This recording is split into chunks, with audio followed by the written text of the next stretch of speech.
Contenders. It's the heart and soul of our sport. Where all our heroes start on their path to greatness. What is Contenders about, you might ask? It's about these little shining moments where these players strive to become who they're truly meant to be. They get better, better, and better. Twisted Minds, currently ahead of everybody. Whisper showing why they're number one. That is a huge shift of momentum. Oh my God, Squid. What on earth? How did Saints even manage to bring that one back? Genuinely one of the best Baras in the entire world. It all stems from this moment right here. No way, Quandop! I love this when the fight is dire, when they must make a play. Nothing short of magnificent. LH Cloudy, two-man self-destruct! I never thought I'd see that in my life. Oh my God, this meta's great. There's so much diversity. They're not going down without fights. A big throw! The Lucio hits the ground! Another sound barrier finally lands from Kellex. The Blizzard out. It's bought 3 kills from Twisted Mind. XR desperately contesting. Just wrestle control of the map. Nobody's feeling safe. The best storylines that we have in Contenders are these teams that come in and they surprise as things go on. For us, weeks and weeks of play have led to this moment. But for these players, it's more than that. It's everything they are and everything they want to be. The Overwatch Contenders Spring Series playoffs continue right now.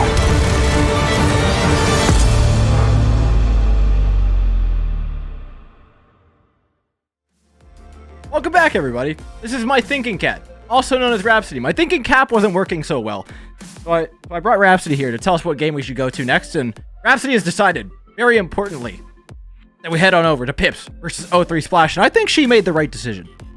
Rhapsody's done a fantastic job. This is going to be a fun one.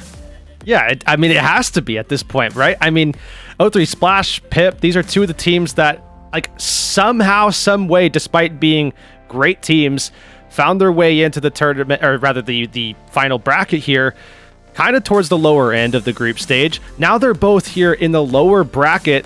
One of them is going to go home. I mean, it feels like earlier than anticipated, but I mean, that's just the nature of the beast right now. And we just talked to Clear about this as well. It's just, there's so much parity between all of these teams. All 8 of these teams. We really haven't seen this before in the history of NA. Oh, it really feels like an any given Sunday kind of situation. You take a look at this bracket and you understand why. You sit here, if you were blind to the seedings, you'd be like, yeah, every one of these teams at least has that dog in them if they don't have it, the raw mechanical ability. Some of the teams from the bottom will struggle a little bit more, but they've all got a shot. You saw Pip manage to take a map off of Saints. Afterlife made it close against Wisp. Those were the most disparate matches. We don't get any further in seeding away than those two, and each of them managed to make it close. And if that doesn't tell you anything about how exciting the spring has been, nothing will. Now that we get down to it as well, now that we put everything on the line in the lower bracket, I want to see what these teams have here. Yeah, I'm really excited that Afterlife did actually manage, it seems, to go through past Wisp, and now, you know, Timeless are going to be able to have that opportunity. Clear more especially is going to have that opportunity to take on Afterlife, and that was something that he called out. But yeah, this match in particular here, O3 Splash and Pip, this is one that I imagine is going to be a tight race through and through. I mean, we did just get through a 3-0. There were a couple of 3-2s. We just didn't witness them on the broadcast. This might be one of those situations where we do, in fact, get to witness one on the broadcast here. Yeah, I mean, you have to smell it coming. With both of their performances being so good against our top 2-seeded teams, and not just top 2-seeded, like, it's hard to put into words how good Wisp and Saints have been over the course of spring. The fact that they're taking maps off them, first of all, is incredible. But the fact that they're both taking maps off them in the same night kind of tells you not just that thing that Clear was saying, that yes, any given Sunday, yes, any given team can take it, but that these two teams on this particular not a Sunday are playing very hot, and it's gonna be nice to see two Titans clash at their best, really at their peaks, not underperforming in the least. Unfortunately, one of them's got to go, and even if they're both performing at their best, only one of them can be better. Let's start out with O3 Splash. Diving right on into this, man. I gotta say, I'm so excited about this. Lukewarm, Aiko making up the DPS line for this squad here. Cowman gonna be coming in, tanking up first. Fix and Neutral to make up the support line. I mean, this is a team that, I mean, when you look at this roster, obviously we talk all the time about how there's so much talent still left in NA. Obviously, so much did migrate up to Overwatch League, but there is just, a number of players that are just fantastic that are just waiting for that opportunity. A couple of these players fit the bill for that. Cowman in particular, one that I think we have both been high on for quite some time, and especially in a meta now where you're seeing a lot more Maze. Echo, fits the bill perfectly should they want to go that route. And that's one of the big tools that O3 Splash has available to them, especially when you talk about first maps, when there's Antarctica in the pool, when there's Lijiang in the pool. Echo is one of those traditional flex players who really has everything that you expect from somebody who you want to support your team effectively in his back pocket. Lukewarm can pop off when you need him to as well. Fix, someone who I've been high on for quite some time, and then Neutral coming in and rounding out the roster quite nicely, has made for a team that's done well, but unfortunately it's just a tough season, and so the seeding wasn't quite as good as they'd hoped it would be. On the other side though, team in a similar position, Pirates in Pyjamas, who, like we said, in a similar vein, are going to offer up an incredibly strong roster, have played particularly well. The level of play again this season has been quite high. They've had the past 2 weeks to continue to refine it, and yet still they find themselves in the lower bracket.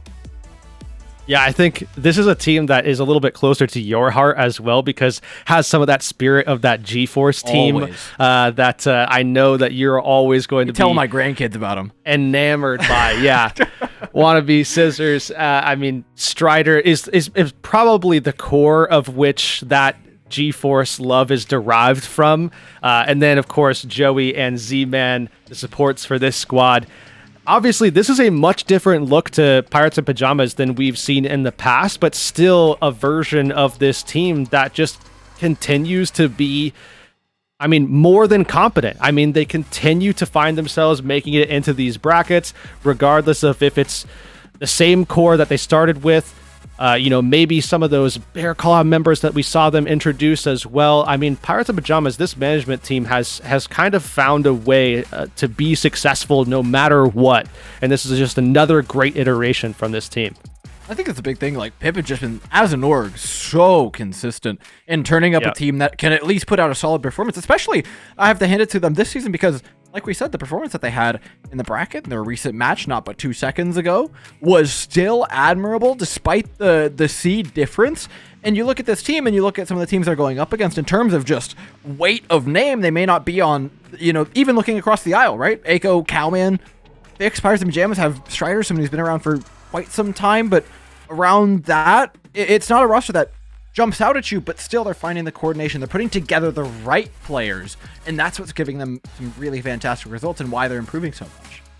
Yeah, big time. And I think the thing too about a team like Pirates in Pyjamas in particular actually is how fascinating it is where you have a team where you expect one thing and sometimes you get that one thing and they're able to execute it at such a high level that it doesn't matter that everyone has that expectation, but also the diversity and the options too has kind of been, I think, surprising for teams that have played against Pirates in Pyjamas and maybe caught some teams off guard. But why don't we not hesitate any longer? Let's go ahead. We had some time off between match number 1 and match number 2. Let's dive right on into things. Oasis is going to be I guess actually not going to be our map number 1. We do have I did get a little baited on this one. I got a little bit baited on this one. Here, yeah, no, it's Antarctica we're going to. That's my prank. I told production to do that to you. Sorry, Yerks. Sucks Getting me back for saying you have a room temp IQ earlier, man. Fortunately, I think you may actually be proven a little bit smarter than room temp IQ if what comes to fruition that I think is going to actually does, which is the fact that Echo is likely to be playing some May here. Yeah, I think obviously when you look back at like last year in particular, right? Where we saw Echo coming in for Pirates in Pyjamas earlier on, we saw quite a lot of the May coming out because this team was very known for playing things like Ryan Rush at a time where other teams weren't doing that at all. And Echo got a lot of value. We saw a lot of the introduction of that hyper aggressive May player where you're seeing them work flanks after they utilize the wall cooldown and getting more value out of the May kit than what was otherwise expected. Echo was kind of at the forefront of a lot of that in this region. And now when you have a meta that, not only values that, but you can get so much more even than just a standard amount of value from that position. Eiko, I think, is someone to look out for in this one in particular. Yeah, and the rest of the team backing them up, though, still has plenty of work to do because, yes, I mean, we've got Eiko floating around, but whether or not they actually get the rush mirror that they're looking for, yet to be seen against a team with Strider on it. Yeah, I would say more often than not, probably unlikely to see a mirror like that. Although I know Strider is going to be, it has that potential. Strider's got a things. Rhine. Yeah, that's the thing. Strider isn't one of those kind of like ball players that just only plays the ball. I wouldn't be surprised to see things like Ramatra. You could see other options come out for Strider if necessary. But of course, the ball is the thing that we know and love him for the most. I remember when we thought that last time and he came out on Rhine on Blizzard World and then charged off the map and reset to ball. It was just... I mean, that's a strat, to be fair. It was a strat, but we got so baited. With Wrecking Ball, you can make it back in time so that you're not really losing any fight opportunities. It made sense, but like... And now we're talking about the Rhine in a serious context. I don't know, man. My heart's been broken one too many times. Nevertheless, it's a Ram being hovered. We'll see if he... able to stay on the map with that pick. It seems far more likely than the Reinhardt, though. I don't know if we did this already. Did we do chat predictions yet? I feel like we've just been hammering away, so excited to get into things. Why don't we do it now? Chat predictions in the chat right now. 1 for O3 Splash, 2 for Pirates in Pyjamas. Don't cheat. No, don't. You need to do it now before the teams fight. Yeah, there we go. Put those away. Good job, production. No cheaters allowed. All right, let's see how this one shakes out. We got the Ram mirror, though. Small difference in Lukewarm versus Wannabe. Hanzo versus the Sojourn. Both should be getting plenty of work done. Matchup like this, though. I don't like the Sojourn so much whenever it's a Ryan on the other side. The shield can block a lot of that charge from being built up, but in this matchup, it shouldn't be too much of a difference. And goes to shut. First pick onto Z-Man. Fantastically found. Pip now massively lacking in resources. Yeah, that's definitely going to hurt Pip's ability to sustain here in this fight, so they probably just have to back off, and that's exactly what they're going to do. O3 Splash, get that neutral fight win that they really wanted and needed here, because now they're able to close off some of those sight lines that Wannabe wants to be taking on the Hanzo. You see so often these Hanzos are able to get off onto a side and then just nuke, obliterate. They're going to be able to deny that a little bit here. Speaking of obliterating, these health bars not too great for Pip. Oh, I like the move by Lukewarm. Smart to try and capture the high ground like that, but unfortunately the shot just doesn't land when you need it to. Wannabe with a great punish. The sonic arrow that detects the fact that Lukewarm is now dead. These Flash aren't quite done trying to fight this one out, but without the help of an ultimate anytime soon, they could throw an Ant Matrix into it, but it would be a lost cause. Fix out of the way. Rest of the team soon to go. Oh, wait, we're going for it? Oh, okay. All right, Ant Matrix Annihilation. Whole kit and caboodle's being thrown in here by O3 Splash. If this does not prove successful, though, they are going to hate themselves for it. Dragging out as well. Pirates and Pyjamas are not done with this fight. They popped the sound barrier to counter those ultimates that were committed so willingly by O3 Splash, who continue to donate to the bank. This is better payoff, Yerks. Well, I think O3 Splash are fine with this, because even if they lose this fight, which they're pretty much destined to at this stage, as Pirates and Pyjamas are finally cleaning things up, I mean, look how much more they got on the score line. I mean, it's a pretty nice percent that they end up on here, and they're going to be able to pull away with Pirates and Pyjamas also investing a ton. I mean, sound barrier advantage. You're going to have Lukewarm having, the overclock here as well. Pirates and Pyjamas don't necessarily have a lot of great answers. Annihilation is a great ultimate, but it may not be enough. Yeah. I mean, big investment there by Pirates and Pyjamas. It felt like there was a moment where that fight could have been ended without having to use ultimates, but the second they started committing, they couldn't stop. Go with an opener as well. Already bodes well for O3 Splash, who still have that sound barrier advantage like you were talking about. Don't even have to use it into the Annihilation. Somehow manage to keep a critical ultimate in their pockets for a final fight. What are Pip gonna do about this? How do you actually play through this ultimate? I don't know if winning is the thing that you can do.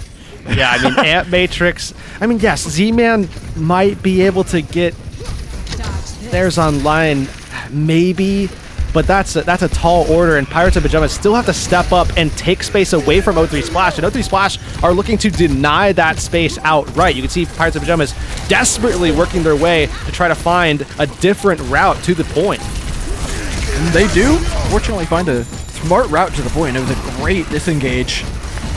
I think using Amp Matrix of their own. Sound Barrier still available. Gonna be down as well for Pirates and Pyjamas, slowly bleeding out. Now they look to pounce. 0-3 Splash, jump on their prey, Sound Barrier in tow to make sure that they don't go down. And it does exactly as it was destined to do here. It finishes off a clean point for 0-3. Yeah, clean I think is the perfect descriptor for that, for 0-3 Splash. I mean, all around, I mean, great neutral fight, great denial of Wannabe for I would say most of that. Obviously, Wannabe still had that great moment. We saw that flick denial onto that move from Lukewarm.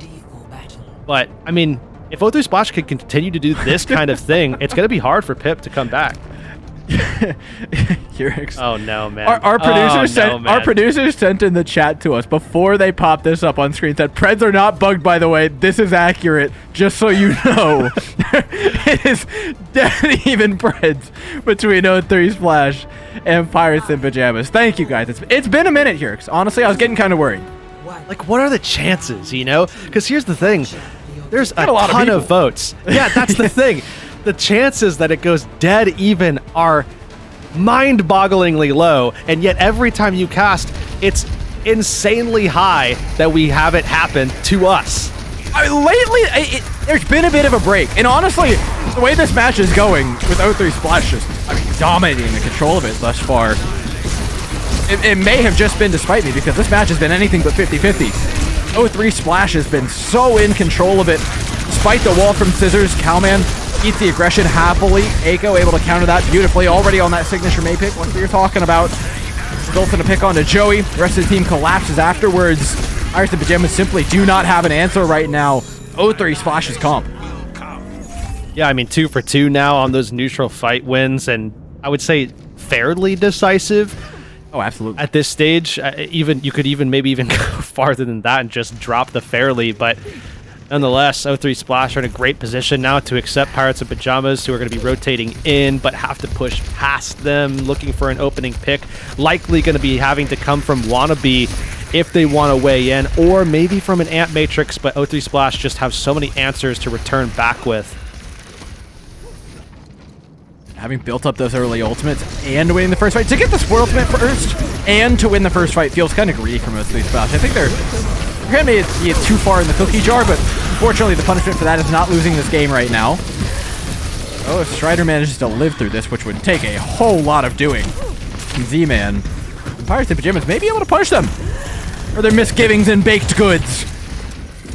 Down to even numbers, though. This might be the same exact situation where they're just going to look to contest, deny, rally, stagger, whatever they need to do to just stay on the point. And they will. Cowman swaps over to a Doomfist, a Sound Barrier, a Blizzard.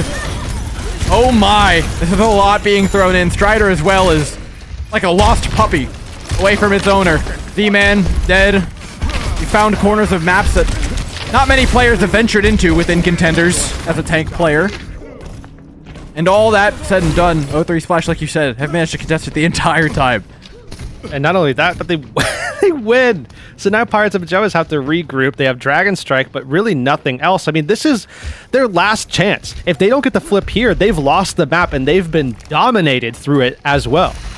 Well, there's one thing that 0-3 Splash don't have. It's Ramatra. Usually the arrowhead of this composition is not there. Cowman's got to find another way to do it and play the neutral against a whole composition, basically destined to play together. It's much easier said than done. Or to be frozen through the power block, but that was unfortunately destined to not work. Lukewarm, though, has a nice off angle up here that hasn't been contested. Had a couple opportunities to land the shots, but isn't going to be able to. Pip flip it at 99. Definitely an overclock of all time. You see the swap coming in as well from Cowman, and this is to be expected. But I think the good news here for Pirates and Pyjamas, while they were in a pretty desperate state, I would say, going into that final fight, getting that opening pick certainly helped them. But now you look at where they're at, and they have a lot more control. They obviously have good defensive positions they can hold out with. 0-3 Splash have made, that tank swap, but they have ultimates as well. It's a great rotation by 0-3 Splash, though. Unfortunately, it's cut off by the Dragon. When you're making the rotate over to the edge of the boat, the big thing that you need to focus on is pace, and I mean, by God, they got there fast, all out the door. They didn't get walled off by the May, but that Dragon just cut right through them. Still gonna deal with Eiko, though. Blizzard coming up. Scissors goes down, so No Blizzard on the other side of things. Pip lost Joey. I mean, somehow O3 Splasher just stealing picks when Pip just are unable to finish out a fight. I mean, they have no right doing exactly what they're doing, but that's that experience from Eiko on the Mei. Nobody is more accurate with the icicles than them. Walking in 1v2 as well. Nobody's touching. Guys, the point. C9, say what you want. But you know exactly what happened. They step away a little too far. Eiko's Mei happy to collapse on them. But by and large, let's be real with ourselves, that was the entirety of O3 Splash kind of gapping Pip there. Yeah, it seems like it, at least for this opening map. Obviously, a lot of Overwatch left to be played in this series, especially now in this lower bracket game where, you know, all chips are on the table. Definitely both teams are very inspired to win this one. But nonetheless, the start here was simply one-sided. It does make you look further in the series at, like, you know, compositionally, Pirates and Pyjamas obviously have a style and they want to play it, so maps are going to play a big part in it. But we take it with a grain of salt what happens in map 1 here, where O3 Splash with their, you know, signature Mei player and Cowman on a Ramatra are definitely a little bit more comfortable than Pip. But it certainly did look damn good here, because I mean, time and time again, consistent rotation, consistent walls, mechanically outplaying the likes of Pip, and by and large, just offering up some really clean stuff. And I think on top of that, knowing when to take risks. You know, you call that one of the overclocks of all time, but you know, if that finds 1 or 2 picks, and Lukewarm was uncontested on that off angle, had a clear shot on multiple players, just happened to miss it, right? 1 or 2 of those hit, and all of a sudden, you get, you know, Cowman coming back in on the Doomfist that he was already on, built up 70% in ultimate. It's very real. My point is, they're taking measured risks, and a lot of the time those are paying off, especially like we saw on the first submap there when they hyper invested into a fight where they were already down, but really felt that they could see it out. Yeah, I mean, it's definitely panning out pretty well for O3 Splash. I'm definitely curious, much to your point, about, you know, how things are going to progress as we move deeper into this series, as we give opportunities for Pip to be able to kind of throw in some of their map choices, the things that they like to do, and play more to their play style, because, as you said, both of these teams are going to have their strengths, and we are going to be moving into King's Row, the selection for Pip, which is interesting because it is very much, when we talk about, you know, Pip as a team historically, which obviously is a shorter history than some of the other NA, you know, pillars, I would say. King's Row used to be one of their best maps, and it dates back to even the time when you used to see Eiko on this team, and they were playing like the Rhine Rush. I mean, it was constantly something that you saw. You have to imagine having Eiko on King's Row in a rush meta is quite a boon. Not bad. To your success. Yeah, not a bad thing. Yeah, like we said though, this Pip roster has seen iteration upon iteration upon iteration. Many a player have passed on through, so it's definitely very different, but the King's Row stays within their bloodline. They go ahead and choose it. And I'm curious what they want to play here. Because again, we talk about Strider as being, at least mechanically, one of, if not the best ball in an A right now. But King's Row, not somewhere where we really know that to be the case, so where do you think they want to go with comps? Because King's Row is such an open map.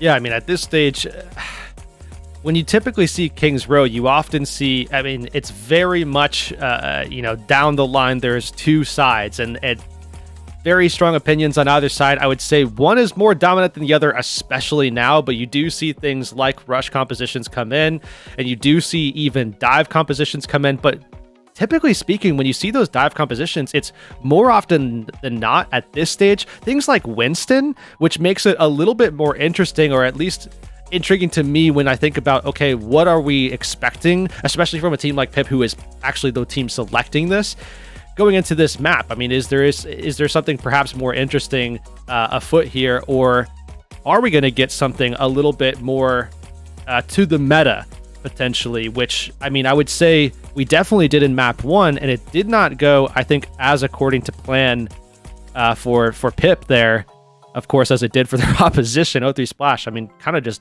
walked right over them. Yeah, I mean, we talk about Strider's hero pool and how it is definitely a limiting factor for this team, right? Especially in the given meta where ball is not really anywhere to be seen. They can form an identity around it if they want to, if the map is available to them. We've seen the Ramatra, which has been something that Strider hasn't really at least shown us too much of before. We've seen the Strideheart, Well, we have not in a long time seen the Strideston. Definitely looking forward to that one. Looking forward to having Kenobi back as well. Fantastic job this weekend alongside Rich. Good. I hope they get their sleep. Yeah, I think definitely deserve you, the sleep, me, for sure. Aaron, We kinda and all Rich did. changed our sleep schedule. Mox and Dustin got to sleep in. Well, Hey, I mean, It was business as usual for them. I mean, Aaron and Rich did not change their sleep schedule. They were still. they did move coast to coast. It's 3 hours. Dedication. You're not changing your sleep schedule really for 3 hours. Poor them going out to the studio. Yeah, you know what? I rescind. Our sleep schedule definitely was the roughest. Nevertheless, we'll see about which one of these teams can be able to sleep easy tonight after this match. Pyjamas and Pyjamas, though, like we said, offering up a Winston that we did not really expect coming into this series, but I'm excited to see. Especially now that we're also going to be seeing O3 Splash come out yet again on this Ramatra. I imagine they're going to be sticking to this quite often. Eiko almost gets away there, but not for long. Pip and Strider on the Strideston, as you're going to call it. I'm going to stick with it as well, by the way. Really? I thought it was a stretch, but sure. Oh, it was a massive reach, man. Oh, you're just going to rub it in, though. Yeah. First fight, like you said, doesn't go particularly well. That Hanzo's a particularly vulnerable target. All this dive. If you can get him up on that high ground, you're going to be in a comfy place, but a lot easier said than done to try and keep something like that so insulated. Nevertheless, they continue forward into the likes of Pip, still with that Hanzo and a pick in hand. Joey's the first to go. Eiko again the target, traded out. O3 Splash, though, certainly have a slightly better position to aggress in here this time, but they have nothing to contest the high ground when they don't have that Hanzo. Yeah, I mean, Eiko just consistently has just been dived upon, and O3 Splash cannot keep him alive at all. I mean, that's the one thing I think that needs to be answered by O3 Splash. Otherwise, they're just simply never getting this point. I mean, if Pip can continue to send Strider forward, dive in on Eiko, the purple follow-up that comes in as well from Z-Man, I mean, there is no hope if they can't figure out an answer for that. And this is one of the major reasons why we've seen a lot more of the Winston and the Ramatra on this map, is just the ability to contest that high ground without forcing your Hanzo to just win a 2v1. And yeah, forget 2v1, it's 5-on-1 for Eiko, who is having maybe the worst time playing Overwatch, if you could even call it that. Yeah, I don't know if you're really playing Overwatch. If you walk up into the fight, hello, I am here to calm, and then die instantly. So it makes it a little bit tough. But we do see a swap coming in, and this should definitely help Eiko play the game. In fact, what it's really going to do is force other players from Pip to stop being able to play the game. And now finally, Eiko gets on the board right out of the gate with this swap onto the Sombra. That had to be cathartic, for sure. Oh yeah, I bet that felt great. Now they've got to control the point. Primarily Monkey in the back line buys a lot of time to actually reset health bars for Pip. They will get that Tracer back here. There will be a full 5-on-5 Regan test, starting out with Kitsune rushes, but the Annihilation completely walls off the back line of Pirates and Pyjamas from ever getting near this point. Incredible play by Cowman, just bisecting the team in twain. A very fine first point. Looks like we will see everybody from Pip back up off of that short spawn, so that's going to be really important for them to be able to contest some of these chokeholds, which I think with this type of composition in particular, that's what they need to do. They're already in position, great position to do it, and also get even more value from Z-Man. Their biotic grenades have been so on point. Now you have even more benefit potential to be gained from that character as well. Into the Streets phase ultimates become important for breaking chokes like this. Eiko uses the first of them, an EMP. Hopped onto Pirates in Pyjamas, but it is largely unsuccessful in actually finding any purchase on the health bars that lay in front of them. Instead, it's a counter dive that works out quite well. Neutral's down. Yeah, Matrix no longer available. O3 Splash still trying to move the cart through this choke point, hoping maybe even if they lose the fight that they could gain some valuable progress, but it's not to be had. I gotta say, I mean, we're only a couple minutes into this, but Pip on this comp, actually not bad, man. Yeah, what's the vibe check on the Strideston? How you feeling? Yeah, I mean, it's genuinely, I gotta say, I'm pretty impressed. I know that we came into this already saying that there was going to be some diversity in the hero pool. Strider's hero pool is wider than almost everyone gives it credit for, but he's been genuinely good. Maybe let's not watch him just sprinting in reverse the whole time, but hey, he survived that, so it's fine. It has been quite an extension by O3 Splash. This is going to open up that backline to a dive a little bit more. Strider, happy to oblige, pops the Primal Rage back there. Who's contesting the cart? Where's the Tracer? Maybe back with the Winston trying to finish off those health bars, and they do manage to. They are rewarded with a kill onto Echo. Oh, that's right, the scissors went down. Thanks for reminding me, Observer. Anyways, now it's up to the high ground for Cowman, who is immediately collapsed on. Definite overextension by the remaining members of O3 Splash. Pip will take away a clean one. Yet another one, actually. I mean, go ahead and start tallying them up. I mean, O3 Splash dominated in that first map, but Pip are returning fire here finally on King's Row in a big way at a time where obviously they can build up a lot of momentum, especially if this is a composition that they can continue to pull out, because O3 Splash seemed very comfortable and confident and just going with the Ramatra. If we see this go back and forth with Ramatra versus the Winston, that does not bode well for the future maps for O3 Splash. No, future maps only open up to the Winston even more. For now, though, focus on King's Row. Could be match point for O3 Splash if they continue the momentum like they had earlier. Annihilation looks to continue that trend. A nano boost thrown in, though. Emboldens Strider to hold a forward position. Now that on the high ground. It's a great wall. That pulls so many resources, and Pirates and Pyjamas are forced to give up some space. But they still don't actually contest the Ana until Lukewarm steps forward, trying to do exactly that. It's an anti-nade for his troubles. Flank from O3 Splash, now proven unsuccessful. They're forced back towards the cart where Pirates and Pyjamas are lying in wait. O3 Splash continue to commit, though, as it is final fight. An EMP nets them 1 kill, make it 2 onto Lukewarm. O3 Splash just buying a little bit of time. They know that they can get Echo on to contest. Need to buy time for Lukewarm to be able to make his way back, and Echo does in fact trigger that overtime. Cowman is back now, this time on the Diva, but no ultimates just yet. They're waiting on neutrals. 5 have regrouped, but the health bars are just so low. They need picks, and they need them like that. Lukewarm opening up onto Scissors takes away a massive flanking opportunity and frees up neutral quite a bit to use this Kitsune rush to move forward and take away that high ground that was so deadly in the fight prior. Pirates and Pyjamas now clinging on to a fight with a Primal Rage, but with Strider out of the way, there's nothing to contest this cart. Not only that, Cowman even gets the reset there after knocking all 3 of those players off of the high ground.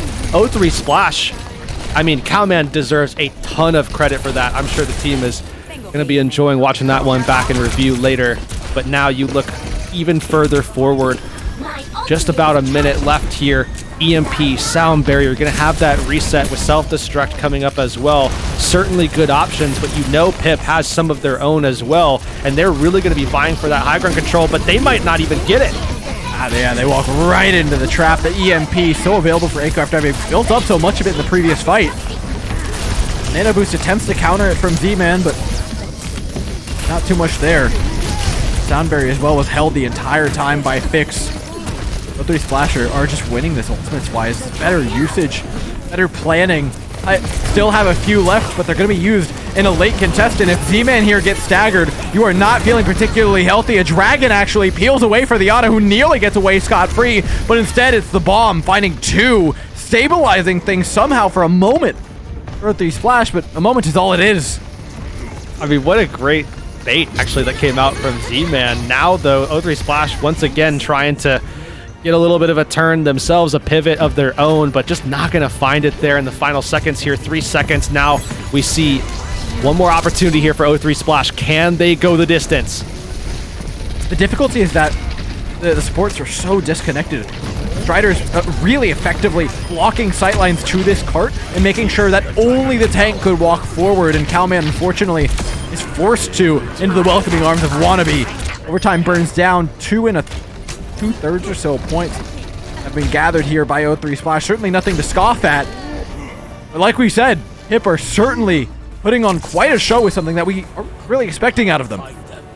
Yeah, I mean, a major turn for Pip to be able to come out onto a composition that, 2 months ago, I don't think many people would have suspected that this is what we were going to get from Pip, and especially that we were going to be seeing this level of proficiency with this composition, or with this even type of composition. But we know that Strider, as a player, is just so good in these dives, so good at connecting with his DPS players, that it just kind of makes a lot of sense that the Winston is going to be, a high-value pick, as long as we do see, really good jump timings, solid use of the shield, not, throwing it in when you're not going to get that value when you can be turned on, and then being able to communicate with Z-Man and just figure out, okay, what are those timings going to look like with the nanos? What are those timings going to look like when we throw some of those offensive biotic grenades, so that we can go in with scissors as well and just kind of try to find an early kill? They kept finding those, especially onto players like Echo. I think O3 Splash, it just took a long time before they were able to deal with that. Yeah. I mean, I think you hit the nail on the head, too. Like, Strider's skill set largely, yes, lies in a few heroes, but also that communication, just being on the same page, and it's made them so deadly. Not to mention, I want to give some applause to the mechanics, because those primals were efficient, to say the least. Very consistently getting value out of those. Defend objective A. Morris Tracer has been a gem, but does it shine bright enough to win this map? Well, yet to see. For now, it's monitoring the high ground. We talked about this last time, just how much value Wannabe was able to get from up there. Now they have to assault into it, and Echo is the one with the space to play with.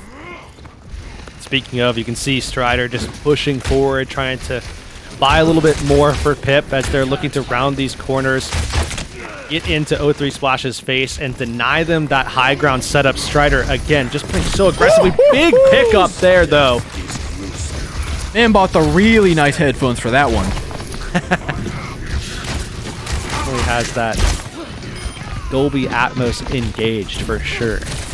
But yeah, it's not much contesting after that. I mean, that was the high ground given away the second the Tracer's gone, and like we said, getting your hands on that high ground is all you need to do. Something that O3 Splash were, I think, really struggling with, especially on their defense. Now their attack rather. No, I said that right. Yeah, their defense. Hold on. Whew. Need some sleep, man. Tell you what, but Pip setting up. I mean, we do see O3 Splash in a similar situation here, where we, they are going to be able to get into position defensively, start trying to bottle up some of these chokes. That's going to be the name of the game here. Echo should have a little bit more effect in this situation, but closing that gap, Strider has been phenomenal with that, but I love this composition from O3 Splash. I think this makes a ton of sense for them defensively. I mean, the D.Va already a signature pick for Cowman. Let's peel for this backline, who's doing a good job peeling for themselves, making sure that Scissors can't actually do too much here. Eventually, though, the Vice does collapse inwards towards O3 Splash, crushing them in the process. A beautiful dive, and again, we talk about just how well Strider can communicate with the team, but same goes for Cowman. Done it so well. Strider, though, looking to finish off another one quite well, and Pip are not out of this quite yet. They have a lot of ultimates they could invest should they want to, and since O3 Splash are making some changes, I don't think they're actually going to be punished for those changes.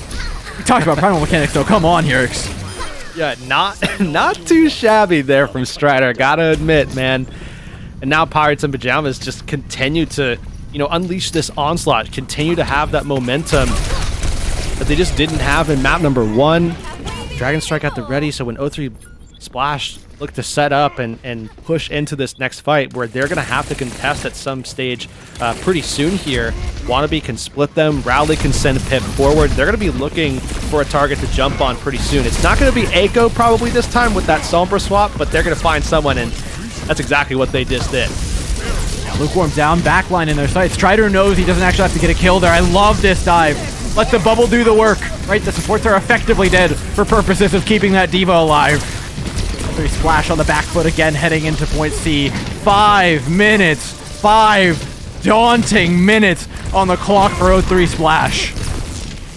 Definitely going to be tough to deal with, tough to contend with. It's just so long, especially when we haven't really seen an answer and dealing with Strider and Scissors, that connection between those two, every time they go for a dive onto someone on O3 Splash, that player dies. I mean, I'm not talking about high consistency rate. I'm saying like every single time it happens. There are a few things you can say with certainty in Overwatch, but thus far, most certainty we've gotten in this matchup has been Pirates and Pyjamas, and finding those opening picks. Wannabe this time offers one up. The white box so close. If we could just push this over, who's going to contest? Who's meant to contest this? Cowman's down. Aiko's in Narnia. Fixed now, yeah. Neutral's got a nanoed Brig, I believe? Yeah, no one can touch. Got to admit, a little bit of anticlimactic finish for what was a massive hot streak on an attack for a team that was down after the first map. Man, are they firing back big time after that one.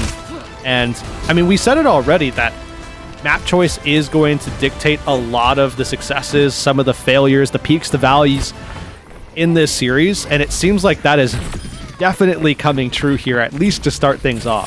For all the different reasons that we thought it would, though. That's true, that's fair. Or I guess the different maps than we thought we would see is also a... Because I wouldn't have suspected that it was going to be King's Row and that we were going to be seeing Strider coming out on the Winston, and then not even just that it was going to be the Winston, but moreover that it was going to be such a strong Winston composition and Strider leading the charge on a lot of that, the connection that he has with the Tracer as well as the Ana as well. I mean, that is something that is hard to see because those biotics come in so fast and then that player is just immediately deleted from the server. It's hard to see that sometimes, but there is a fantastic connection between those three rather than just those two. Yeah, and I think now the difficulty for O3 Splash is, yeah, we talked about maps going back and forth, but generally speaking, the Winston composition is the most widely applicable of the compositions that we have. So map counterpicking is very difficult. And then I'm going to go on and add one more thing there that does bode a little better for O3, is that the next map type does feed pretty well into them. If they want to play Escort and force over to something like a D.Va or a Sigma map, things get a little messier. Though, maybe that's not such a bad thing for... Hey, remember, they still do have things in their back pocket that other teams do not, and we'll be seeing if they have to pull them out after this break. Tracer has quickly become one of the most popular heroes in high-level Overwatch 2. It takes insane mechanical skill, cerebral game sense, and ice in your veins to make impact plays with her, but these players make it look easy. Maimon and Vesto are just playing off of each other perfectly. W Maimon, by the way, found one who built that Transcendent. And a pulse bomb connects onto both Fuki and Turkey. W Maimon on this map on Havana truly has been next level. And just as their eyes glance away, a pulse bomb connects to the back of their head. Canale and Cookie hit the dirt. Rocket trying. Rocket could be a hero in moments like these. Rocket saved the day again. Rocket's gonna chase him out too. Oh, and he Tracer gaps him. Yeah, Rocket's that guy right now.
Hello and welcome back, everybody, especially that one guy in chat who said I'm just flexing my grand finals hat.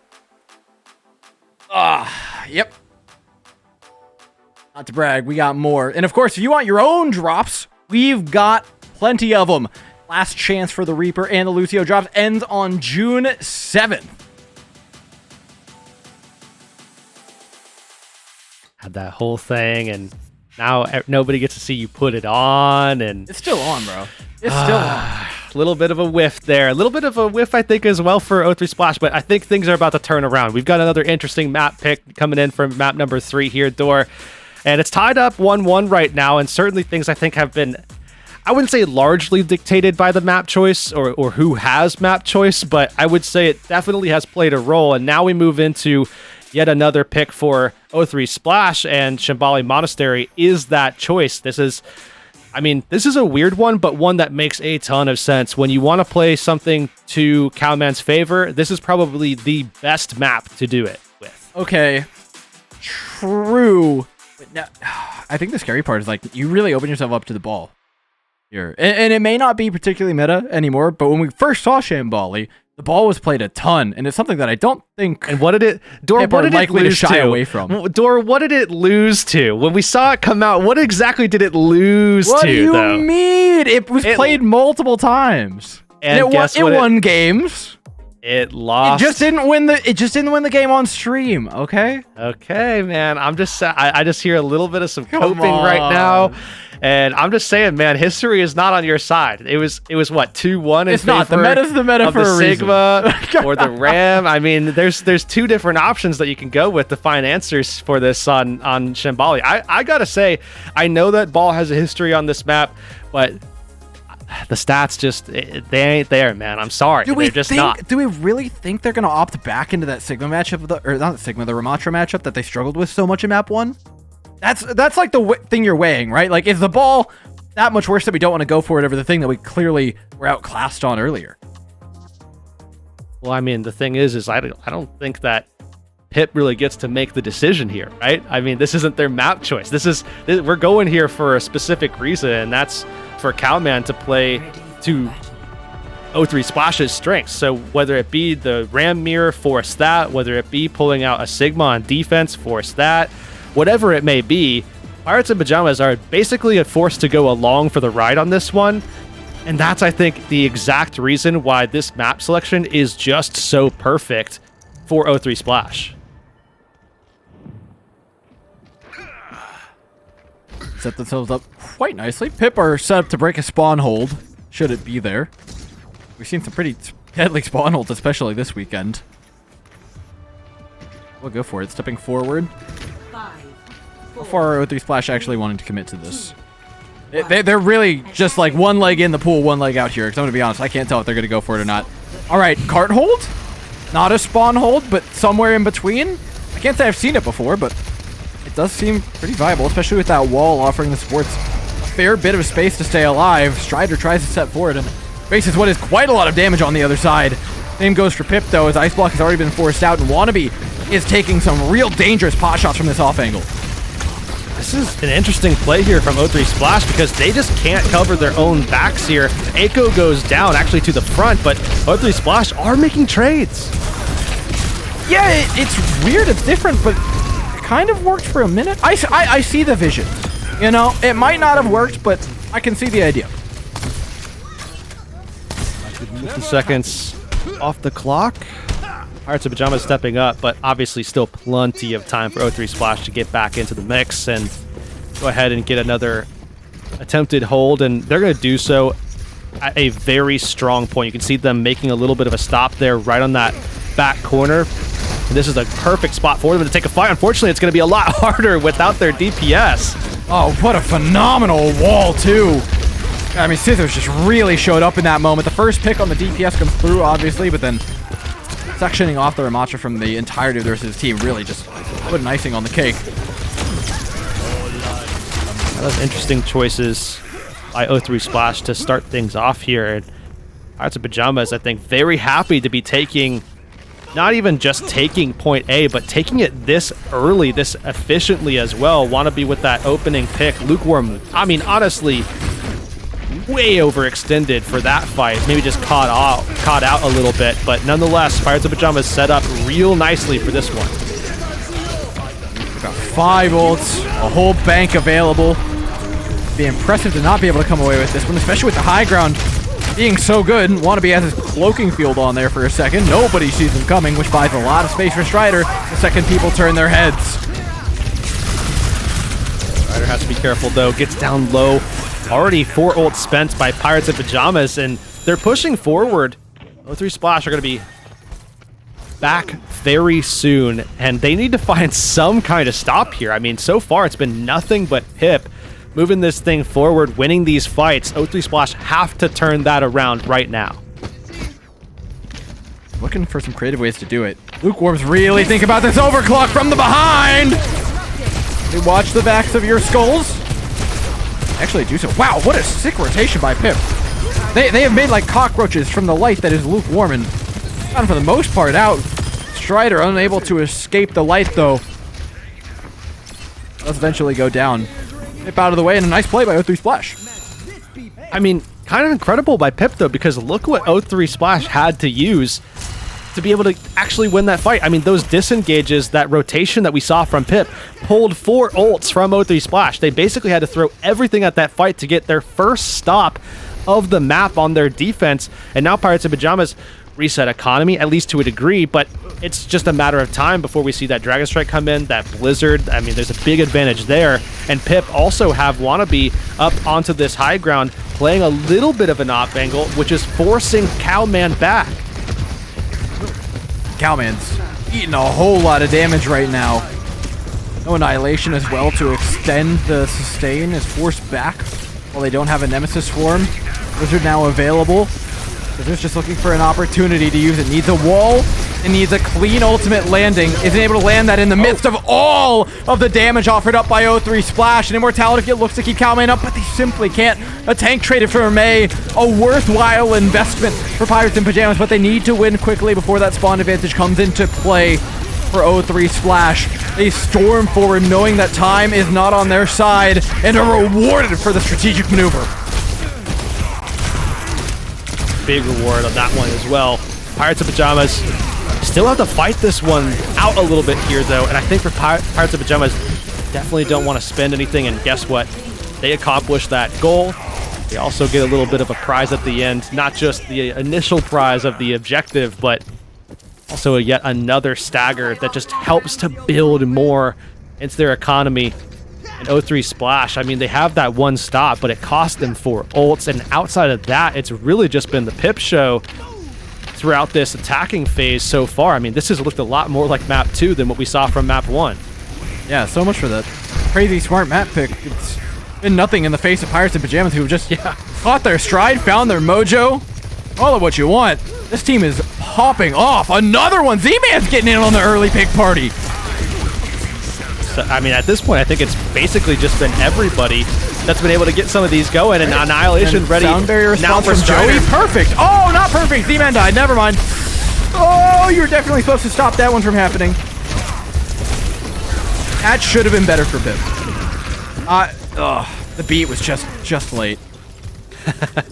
Yeah, a little bit late. Didn't catch everybody it needed to. On top of that, it could have perhaps extended the fight just a little bit longer so that Strider could get that Annihilation going. But they do have the option to go for that next fight. However, O3 Splash just has a little bit more. Obviously, they didn't utilize their sound barrier, so they're going to have a massive advantage there, and also just a defensive advantage of being, you know, as this cart progresses forward, they're getting closer to their respawn. Dragon Strike to buy a lot of space. Cowman just tanks it. I hate that Ramatra can do that. That's absolutely wrong. Nevertheless, moves forward. Maneuver having been committed. It's a decent trade, but Pirates in Pyjamas by and large have stayed alive. Lukewarm looks for a flank. I like this play. This is one of those plays when you know you need to make a play. Lukewarm senses an opportunity, senses the need for it, but unfortunately just doesn't connect. I mean, a really good play. If you're landing those rails every single time, or at least with, you know, decent consistency, that might be a massive fight-turning. You get one more there. That actually It's happens. huge, Exactly. yeah. Nevertheless, Even though it didn't pay off, they still get another chance. Lukewarm this time has an overclock and an opportunity to redeem themselves. Throws it in, takes down Scissors, looking for number 2, gets it. All the issues from the last fight have been forgiven. Perfectly cleaning up off the back of that ultimate, though it was expensive for O3 Splash. I think O3 Splash just need to make sure that they're not letting that become something that is consistent, that those big winning fights that they get don't cost them everything. But you see a swap coming out as well. Fix over to the Zen, a little bit more focus onto Strider perhaps here. Also just more damage threats for O3 Splash. That should help them. They also have space. I mean, no one's really going to be hitting Fix unless it's from long range. No one's going to be able to push that space. What they want is picks. There's no better way to find it right now. Lukewarm again! I mean, he's already talked about it. Immediately starts hitting shots. There was nothing in the face of Pip, who are ultra coordinated. Go down in ults now, and down in spawns. They can just buy time. They should be able to do this on spawns alone. Pip forced back, 2 seconds on. Strider forced into the annihilation from Cowman. And I believe this is almost certainly the end of Shambali. For Pip, O3 Splash, pull it back in the end. Big defensive plays on the final point. O3 Splash just dealing with the last remnants of Pip here. See it now, finally ticked down, overtime gone. 2 points capped though, almost 3 still for Pirates of Pyjamas. I mean, as good as those final moments were for O3 Splash, you have to wonder, is the damage already done? And it feels like on a map like this, that likelihood is pretty high. Now, Luke Mino, I want to give some real credit. Or not Luke Mino, pardon me. The other, the other Lukewarm looked quite good at the end of the map, but they're going to need more of that should they want to compete here on the opposite side. Pip, though, I think, are very happy with the progress they've made since the first map. Which, I mean, to be honest, is night and day. A lot of the time we look at this and, you know, what are the changes, what are the singular things that made the difference for Pip. But it really does feel like a complete revamp of what we had map number 1. It's like they turned their monitors on. Yeah, and the crazy part is, too, I think the biggest thing for me is the fact that Pirates of Pyjamas are mostly doing this by going back to the thing that they fell wildly short on, which was that Ramatra comp. I mean, they're back on it, and they're just getting so much done with this composition here on this map, as opposed to what we saw on Control, where O3 Splash was dominant in neutrals. They were able to hold out. They were really clever in their disengages, in their ult timings. It was fantastic, and now it feels like, I don't know, logos swapped almost. Logos swap, but so do strategies. Pirates and Pyjamas offer up something very different than what we got from O3 Splash for a second, but they are eventually forced back towards the cover and safety of that wall, which we saw not work out so well for O3 Splash. Pirate and Pyjamas' fate doesn't seem to be too far off, especially with Strider's health bar being near unrecoverable beneath the halfway point. Does manage to stay alive until the next Nemesis form comes up, though. Now it's Cowman on the back foot. Strider swiping away, taking a wide angle on the back line. That's rewarded quite nicely with a lot of space. Not quite kills yet. Pipper taking time off the clock. Now Cowman attempts to replicate the maneuver that Strider just pulled. Diving into the backline with the Nemesis form is pushed away by the freeze ray of the Mei and an immortality field. In fact, traded out quite a bit. But eventually O3 Splash muscled through the hole. Took them a little bit longer than we saw from the other side, but nonetheless a great push for them because they get a massive clearance. They get Blizzard online and a huge discrepancy between Echo and Scissors. That's something that I think O3 Splash are going to be very happy about. Just the extra layer of control that they're going to be able to rely on in this coming fight, where Pirates of Pyjamas are playing this far closer than you would see a lot of teams do. And they were rewarded for it. I mean, Cowman popped Annihilation, but they got to rename it to the past tense, Bjergs. Annihilated. Yes. I agree. That is definitely what happened to Cowman there. And not only that, but we saw, I mean, on both sides, the commit from the Amp Matrixes as well. So Pirates of Pyjamas get a big win there because O3 Splash, like we talked about, they had a huge discrepancy especially in the Blizzard, but because that fight was so effective in Pirates of Pyjamas' favor, now Scissors is caught up.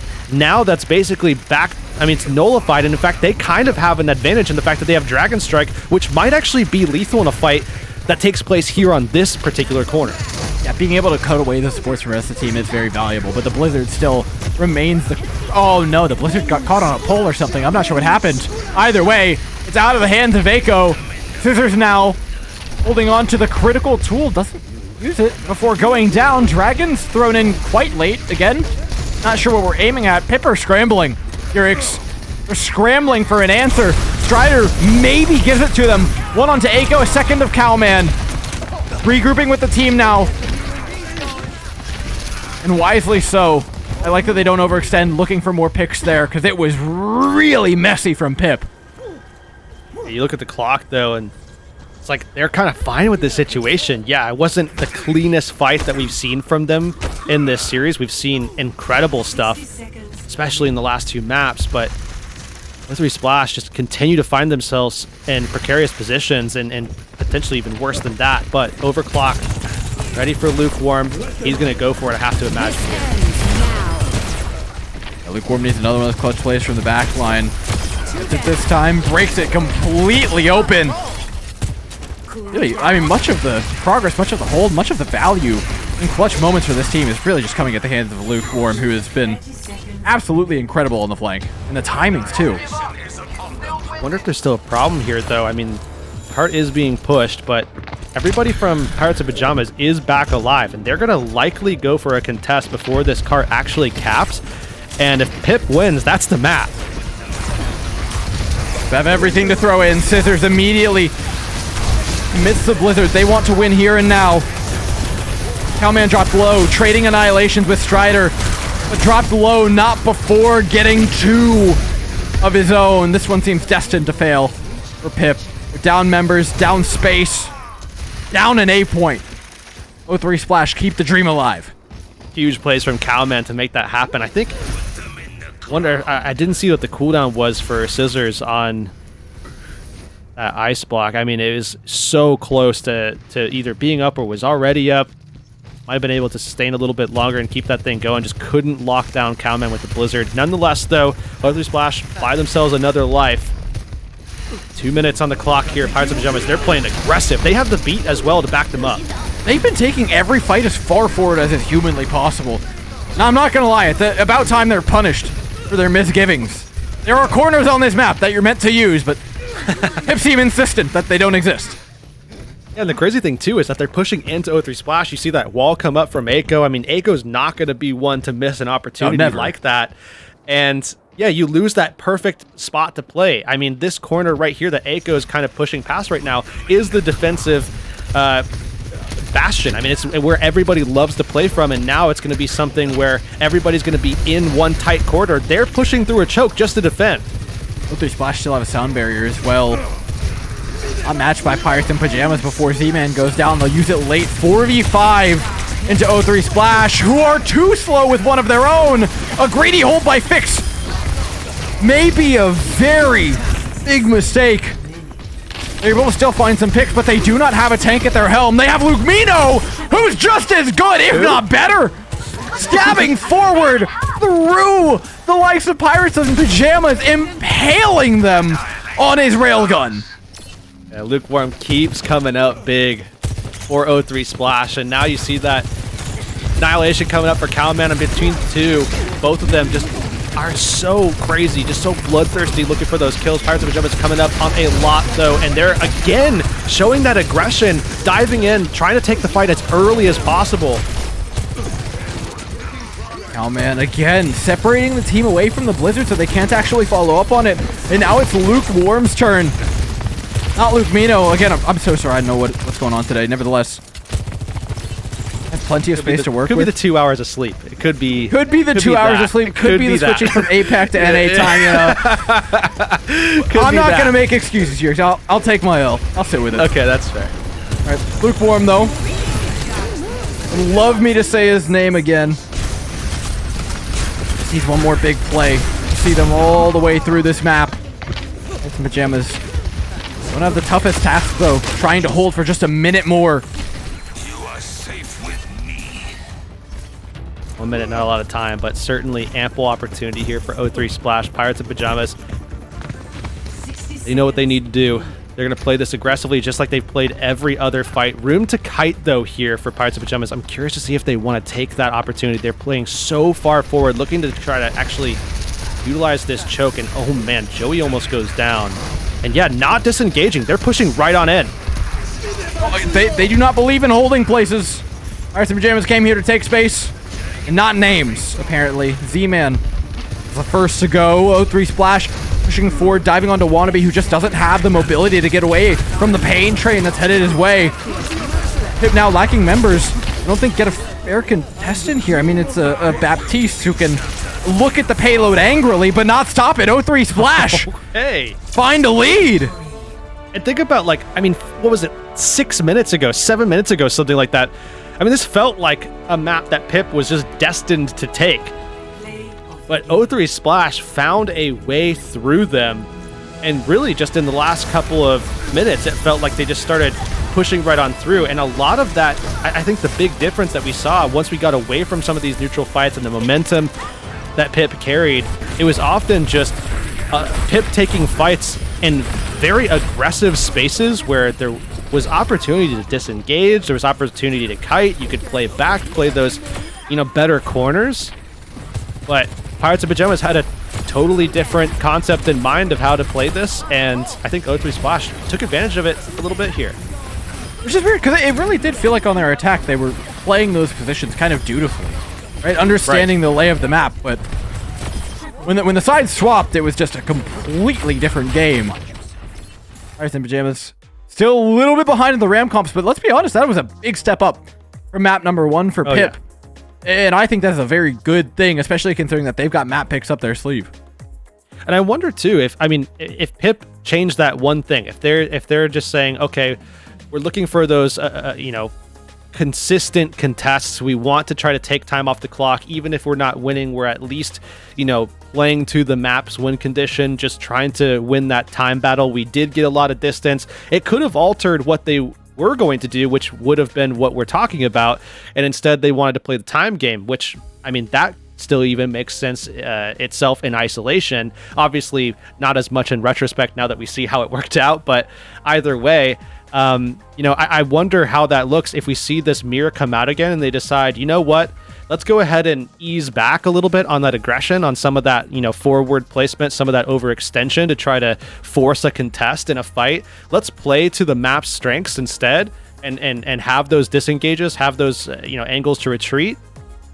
Does that immediately start to look even more different, maybe even more in favor of Pip? Because they were great in their fights. I mean, for a long time, it wasn't until we saw them go on defense where they started just basically running it down, and all of a sudden the fight win rate went real askew. Yeah, and I think largely, I mean, to give credit to people punishing that, largely Cowman and Echo, right? Cowman pushing forward, separating the back line away from the front line that was making those aggressive maneuvers. Echo doing the exact thing, literally with walls a lot of the time.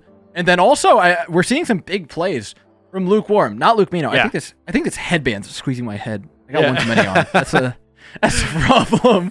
It's just finding some really clutch plays that they need. And so heading over to Esperanza, back into Winston territory that looked so good for Pip earlier. They're gonna need more of that, especially from Lukewarm. Yeah, I think it's funny that we were right, but you're right that it's not for the same reasons why we thought we would be right, and that it is kind of dictated by map choice, but again, just not in the way that we would have anticipated at all. I don't think anybody was really holding the crystal ball on this one. But yeah, moving into this map, I think that's definitely the direction that I expect us to be going in here. And for a team like O3 Splash, with what they've been consistently strong at, I have some concerns. I mean, I think rightfully so, unless we see O3 Splash, instead of going for the Winston, they come out swinging right away on something, like a Diva. I don't like the Junker Queen as much here, but at some point in this, if we do make it to a control, I wouldn't hate a Junker Queen to try to contend with that setup that we're going to probably see a little bit more of from Pip. But otherwise, this is going to be Winston's playground. Yeah, and I'm curious to see whether it actually gets mirrored on the other side. Like you said, There's a lot of options here. Esperanza is not set in stone. Generally considered the Winston to be particularly powerful here, but there's still been plenty of Ram. There's still that Junker Queen moment. Teams have tried to, God forbid, run Ryan here. Less effect, but there are still options if they don't want to opt into the mirror matchup, which didn't go particularly well for them on King's Row, all things said and done. And all I ask now of Pip is just that they pull back into that form. And it looked pretty good there. They have less corners to worry about here than they did on Shambali, so nothing really stands in their way. They just have to take it.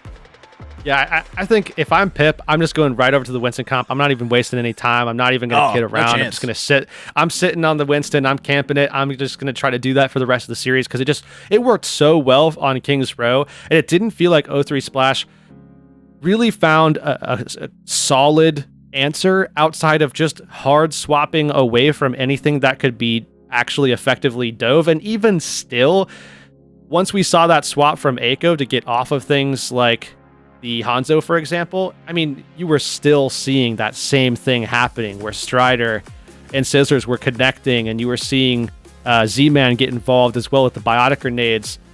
And I mean, O3 Splash were hurting through King's Row. So that's where I would go if I was Pip here. Makes perfect sense. Double down. If it ain't broke, don't fix it. So, Six may have to do some doing.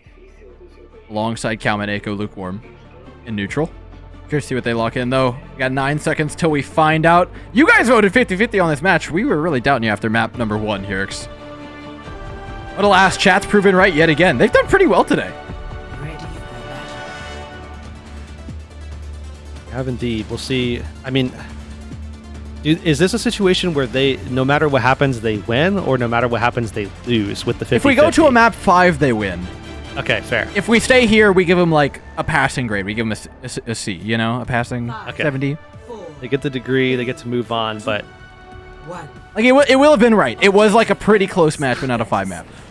All right. Like I said, this looks like a 5 mapper, so they're doing pretty well. They do lock in that Ramatra though. Cowman and crew, O3 Splash have opted to not take the completely meta look to this map, though it is still certainly something that offers up plenty of viability. All that positioning now. Yeah, I also like this because what's diveable in this composition? I mean, Sojourn, I guess, but a lot of mobility there, good defensive options from other characters, and also a lot of opportunity for aggression to be able to counter Pip on their dives, and even be able to mark players like Wannabe, players like Scissors as well before those dives even happen. Mark they may, but they've only got so many tools to do so here. Backline has been approached valiantly by Pirates and Pyjamas, but they are paying the price. The health bars down to 0 for Scissors, next to 0 for Wannabe. Strider forced to jump out, and no space at all. Z-Man eventually reached by the likes of O3 Splash, who continue to push this bot forward. Strider returning some kills. Joey's still in the mix as well, but O3 Splash, I mean, they are destined to push this forward just a little bit here. Still, though, this Winston is so good in this section of the map, so Pirates and Pyjamas have a lot of opportunities to just reset the health of their main tank player. And we'll see them do that here to help them stabilize this position, get this cart back to neutral. Yeah, just, I mean, look at how much progress they denied. I would honestly call that a win for Pip. By and large, like, coming up on plenty of ultimates, you managed to charge up your EMP without giving up too much space, which is a big thing, right? You expect to kind of not be ahead in a lot of the fights where you don't have EMP, and yet they didn't allow that much progress. They're 70% up to an EMP. They have a nano boost onto a Winston, a really valuable combo heading into this one. Actually, phenomenal stuff by Pirates and Pyjamas. That was so well played despite having a losing position. Yeah, Pip are going to be able to get even more off of this as well, because now they're going into that section where Winston, I mean, loves this next section, right? I mean, being able to go up onto the bridge. We saw it already when Pip was playing more defensively. Now here, though, O3 Splash are going to have to find a way to clear that high ground, and it's going to be so difficult, especially if O3 Splash can't get into a position where they can actually throw out the Kitsune Rush and run down Pirates and Pyjamas, and effectively, they're going to be running into an EMP anyways. Yeah, they want that back hallway, but that back hallway spells death. Trade for Scissors. It's on high ground, not found. They're trying to show us some more of those primal mechanics that we got earlier. And they are, again, quite good despite the Lucio peel, despite the Kitty-Go heal. Still managed to get through a fair bit of damage. Not enough to actually turn the fight on his head, though. Cowman's still alive through all the damage Pip could offer up. Pip will back away after actually not having lost too much, but Z-Man's going to take a while to get back from spawn. I mean, 4 ults out. O3 Splash turned that fight around. I mean, O3 Splash are still in the lead as well. They're just looking to play defense here, just try to push Strider off of these high ground pushes when he goes for those dives. But O3 Splash, I mean, this is almost a guarantee fight win with these 3 ults that they have. Pirates and Pyjamas are going to be hard pressed to push through them. Yeah, Luke Mino on high ground with Overclock. Couldn't really ask for a better setup, Luke Mino. Oh, obviously gets the first, but Strider puts in the work on the Winston. All they had was a nano, but all they needed was a nano, Yurix. That shouldn't be allowed, but Cowman going to stabilize, especially with the help now from Fix. But O3 Splash need a fight win out of this, or this is not looking good. What a great disengage from Pip, though, on the sound barrier. You saw even proactively, Joey had sped Z-Man out of the Mega Room in case Cowman tried to run it down on them. That was really, really smart stuff. And then easily find the re-engage off the back of it because they had numbers. And look at this. I know Pip are behind right now, but they're playing really well. Well, I don't think they're going to be behind for very much longer here. I mean, now they get, again, closer to that section of the map where things look a lot better for them. They are going to be able to have that second round for EMP. Didn't go as hot the first time, but I think this one would look a lot better. They also go ahead and take the lead. Strider's in a great position, has the Primal Rage as well. I mean, this should be good for Pip here. Cowman's already been dropped to half. Forced the Nemesis form out early, which means Annihilation is basically the next cooldown to be used by Cowman, guaranteed, just so that he can live. EMP counters all of that. I mean, they're walking into the welcoming arms of Pirates and Pyjamas. This is a trap that has been, well, I suppose triggered. O3 Splash. High ground again, the catalyst for all of it. Stolen cart, though, is the reward for O3 Splash. And in fact, they may get even more from this. Humiliatingly enough, for Pirates and Pyjamas, a lead has been garnered on the other side of the map. Yeah, stolen away that cart there, but yep. There's O3 Splash. They're going to be dying here for sure. Pip going to be sending this the other direction. But interesting, I think surprising actually, that O3 Splash were able to steal away the lead here in a situation where, I mean, Pip seemed like they were in very much control. But see Lukewarm coming back on that Reaper. Is able to dice up Scissors with. But I think the big thing here is going to be Death Blossom. You're going to see a fight actually pushing up to this high ground. If Lukewarm's good about the positioning, can actually apply a ton of damage to Pip as they push in to try to help out Strider. I mean, realistically, the pressure's all on Strider with that Reaper coming into the fold. A nano boost as well. Puts a lens on the main tank here for Pirates and Pyjamas to try and find more value than that Death Blossom just did at 2 being the count. A difficult task, but he does manage to equalize in the grand scheme of things. Wannabe now taking out a Lukewarm who's caught with his pants down. Pirates and Pyjamas storm forward looking for more. O3 Splash look to recover. See how long it takes them. They don't have a lot of time before they do actually lose control here, or at least the lead. Looks like they are actually going to go for a contest, but the thing here is Pip. They have this high ground. They're in a great spot. We haven't seen them as successful in this stage of the map as I would have anticipated them actually being, but hey, maybe this time is going to be different. Joey take it down low, but still has that sound barrier. Sound barrier available. Should buy time actually for Scissors to come back in with an EMP. Maybe they don't even need that though. A stick on a Cowman is massive, and Strider still maintains firm control over this high ground. That makes it practically impossible for O3 Splash to play into. The second they step too far forward, it's Fix and Neutral getting targeted down. Not to mention, pick on Cowman initially from the Pulse Bomb. That was so massive. The lead now for Pirates and Pyjamas, and the map gets so much more difficult to play into for O3. Especially if we see this point actually get capped out. It looks like this is going to be Cowman's opportunity to step up, make a little bit of a play, just outlast Pirates and Pyjamas. Has the Annihilation and is going to go for it right now. There's the Suffer. EMP being held close to the chest of Scissors. They're going to let the Annihilation wear off, dude. O3 Splash just have to wait for Pip to come to them. They don't have a way to force this fight, and unfortunately, Pirates and Pyjamas do. The EMP lands beautifully on the lukewarm, though a nice trade is eventually found. O3 Splash have a sound barrier to try and neutralize a lot of the progress that was made by Pip onto their health bars. A Kitsune Rush for good measure as well from the team in green. And Pip are nowhere to be found. They disengage another huge ultimate. If Wannabe could get out, it would have been far too successful, but he doesn't. And that's O3 Splash can call it a win. And just like that, O3 Splash could step forward and try to see if they can get back some of this cart progress. But just like that, Strider's back in the mix, has the nano boost as well. But someone has to contest the cart. Someone has to stand on it. Strider does just get there in the nick of time and manages to find neutral. This Winston knows no bounds. Its health bar ever lower. The points so close to victory at this point. But they've juggled the cart beautifully. The coordination between Strider, Scissors, Wannabe, Joey, dead on. Like the same exact thing we were praising it for on King's Row. Great job as well from Z-Man. They were just sitting so far back and just putting out so much healing throughput to keep Strider stabilized long enough for everybody to come in and make those plays, get those kills. Now O3 Splash are in a terrible spot here, trying to push this cart back to neutral, back into Pirates of Pyjamas space, and they have to utilize the resources to get it done, but that is a beautiful pick. Strider not able to get that reset up onto the high ground, which means O3 Splash don't have to spend anything to start getting this back onto Pip's side. And look at the timer here. If O3 Splash can garner a lead at this point, that could be devastating for Pip. Timing might just be everything here. Pip need to be fast and decisive. Push goes through. They allow the lead. They've got to run it back now. They're coming up on a key set of ultimates. They have the fuel in the engine to start it up. Just whether or not they can crank the key. EMP available for Scissors. Striders goes down though before it. 25 seconds now. Pirates of Pyjamas met with a difficult decision. Do they reset? Do they try and get that Winston back? They do. They'll allow more cart progress to be made. They have to go the entire way in overtime.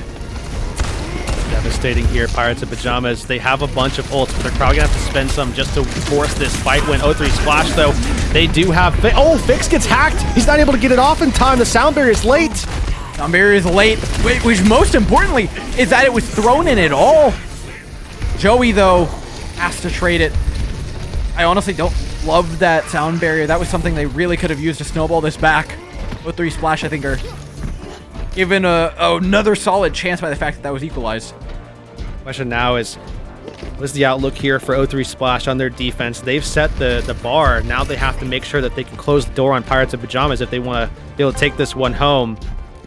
And what could have been 2 fights might wind up only being 1, depending on how fast this winds up going, or if we could see a cart steal midway through. O3 Splash are going to get jumped at right away, and Pirates of Pyjamas already investing resources into this as well. Oh, and it's not looking well.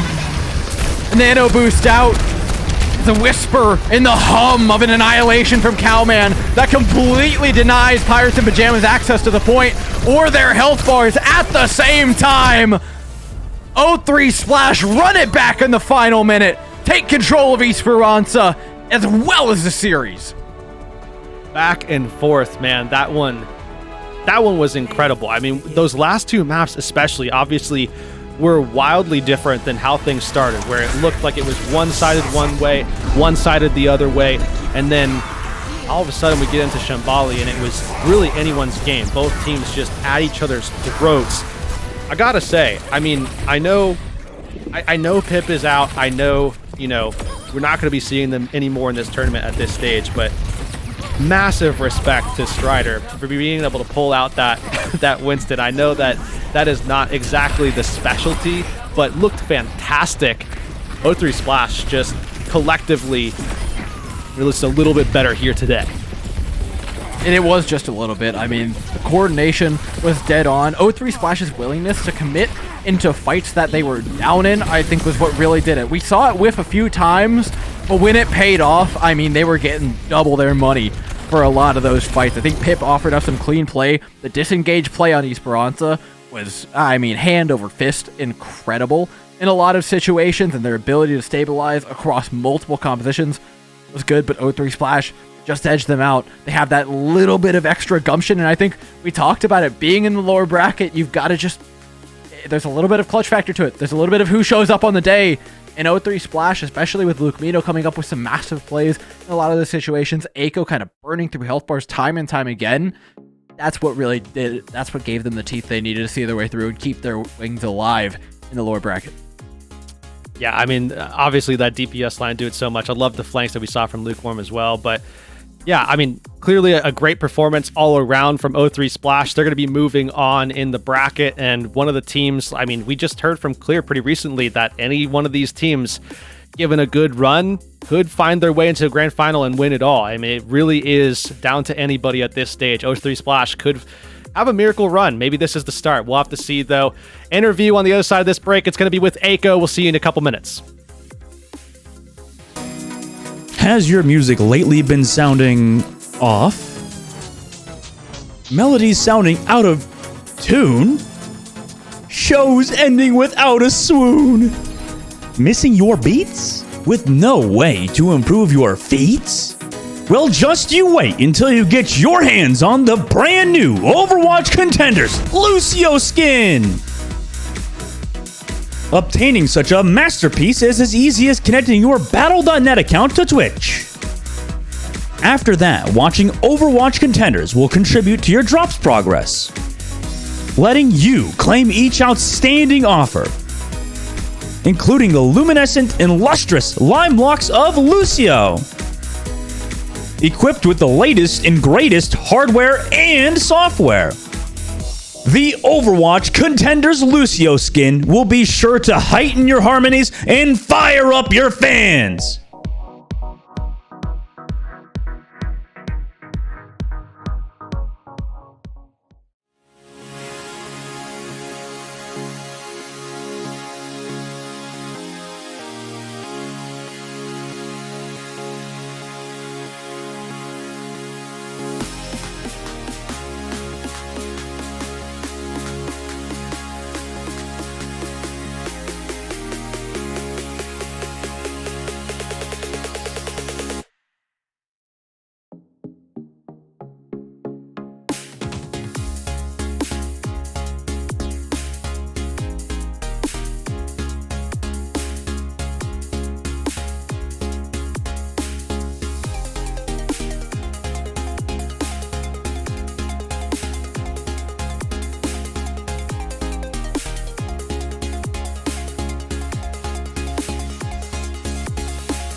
And welcome back, everybody. Promised interview, and as always, it's quick. We got Aiko in to talk to about that series. And honestly, I mean, Aiko, I don't even want to talk about that series to start because we were talking just before this. But the series that came prior, where you guys played Saints to the bitter end. What was it like not just playing that, getting close, but having to come off that and then play into this match at the same time? Oh yeah, it was actually Trick Room, but yeah, it was a really close series. Yeah, it was map 5. Honestly, we really thought we were up 2-1, and every map was just like, it was so I don't know. It's really hard to go into a second series after you lose a really close like first series. It takes a lot from the mental. I think you could have saw it the first half of like the second match there. I don't know. We weren't playing like ourselves, like, but I don't know, I'm just glad that we were able to like rebound from the first lost match and just take the second one with ease. In moments like that, because I mean, I'm sure this kind of stuff, like, obviously you never want it to happen, you never want to be in a situation like that, but when it does happen, I mean, is there kind of like a person who stands out as like kind of centering the team, or is it kind of just like a collective thing where everybody just comes together like, hey, we just need to move past that, we need to focus up on what we've got ahead of us? Because, I mean, we've heard from a few players now actually that there's a lot of parity, that it could be anybody's tournament. Do you guys feel like that is still maybe something that you guys feel as well? that allows you to kind of find that center once again. Yeah, I think this is well, we usually when we have to focus up and stuff like that in a match, and we're thinking about other things like, I don't know, the lost match. I think it's usually like Fix. Fix definitely steps up and tells us, hey, yo, we have a match. It doesn't matter what happened before. We have to focus on right now and just move on. But yeah, and to answer the question about whether this is like any team's tournament, I really think this is the most competitive contender season there's ever been. I think any team could win right now, and I think we shouldn't be counted out as well. Yeah, I mean, it looks like, given just the score lines alone, and also some whisperings that I'm hearing about the bracket being broken, that, yeah, anything seems like fair game. And you guys are proving that. And I want to continue on the point of asking about, you know, moving last match into this match. There are very few teams that are more difficult to kind of lose your mojo into than Pirates and Pyjamas, because they can bring out some pretty interesting stuff. But then in very, I suppose, Pirates and Pyjamas fashion, they brought out something that maybe even surprised us more in playing basically full meta the entire day. Was that what you guys were expecting out of them? No, honestly, no. Like, we did expect a Ram comp, like just a rush mirror, a classic rush mirror, but I think we did not expect any of the monkey stuff. Yeah. Like, we did not, that was wild. Not, like, I'm glad we weren't the only ones here. Thank God. Like, I did not expect to see Strider on monkey at all. I mean, he's gotten better at monkey, like he was not a bad monkey at all. So, I mean, I could see why they played it, but I did not expect that at all going into King's Row, going into the last map. Like, yeah. And looking forward at, you know, a lot of the opponents, is there a team in particular, just out of curiosity, that you're looking at and saying, okay, that is a team that, like, I'm really kind of focused on, regardless of where it's at in the tournament, you know, whether it be a grand final or whatever. Obviously, you have a history with a lot of these players and with a team you just played it against, but is there any other team, I guess, that you're looking out for?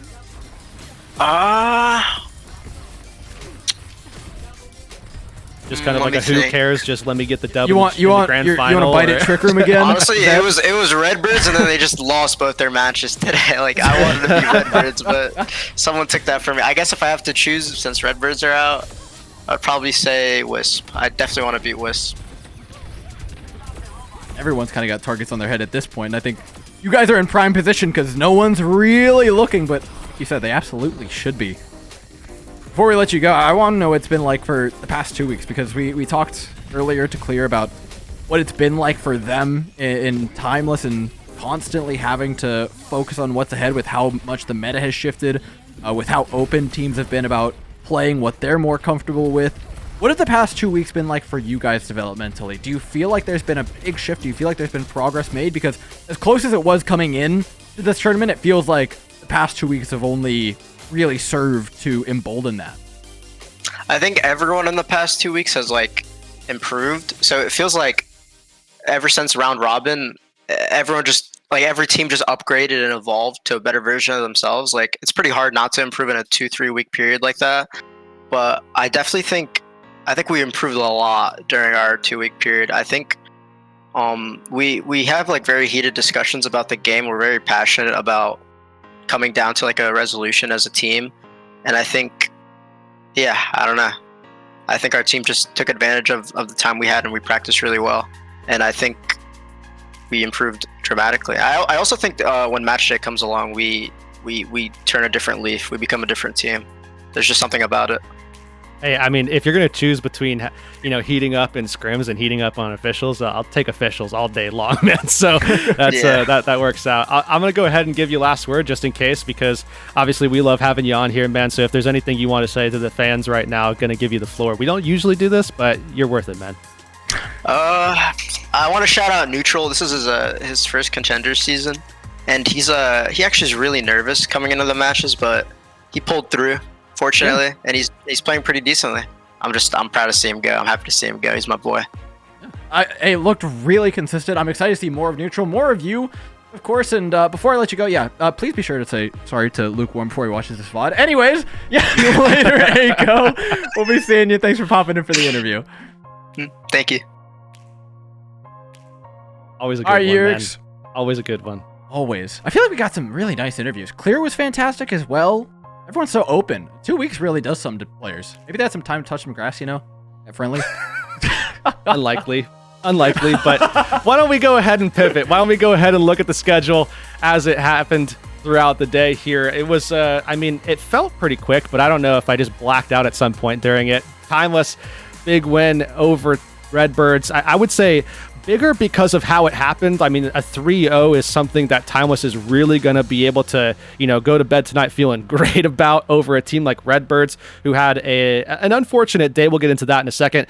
0-3 Splash, obviously, we just saw take down Pirates and Pyjamas. Pirates and Pyjamas goes home because of that. 0-3 Splash move on, that 3-1. You can see the bracket on your screen right now, and this is what we wanted to talk about, because there is some unfortunate news that we have to deliver here.